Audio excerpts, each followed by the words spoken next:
Hey, it's Paul Brands, owner of Clear to Close Brokers. In this video, we are going to determine whether, if you are in a position to ask for a credit throughout the buying process, should you ask for a price reduction or a credit for closing costs.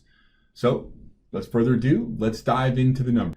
Okay, so let's break it down for you. So you're in a contract, you have a purchase price of $850, you're putting 20% down. We're going to use a rate today of 6.875. Now for this illustration only, we're not going to include any types of fees. We're not going to include property taxes, homeowners insurance.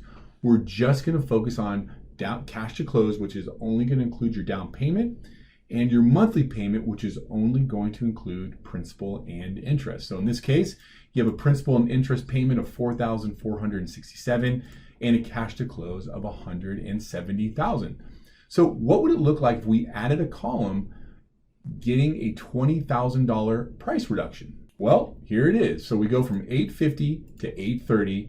Your loan amount's going to go from $680 to $664. The rate's going to stay the same.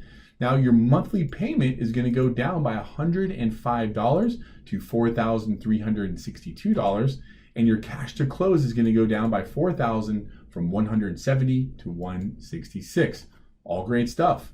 But let's go ahead and see what happens is if instead you got a price reduction, you ask for that $20,000 to pay down your interest rate. Let's bring that column up.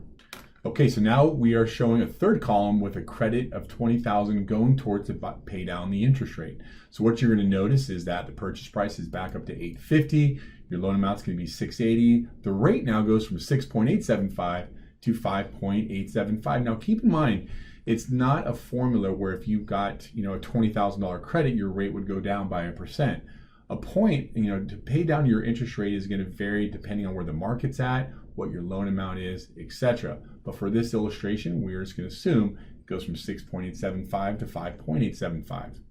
Now, the power of this is, I want you to notice, instead of saving $105 per month, you're now saving $444.66 per month. Now, that's still using the same $20,000 in credit towards your closing costs and your same cash to close of $170,000.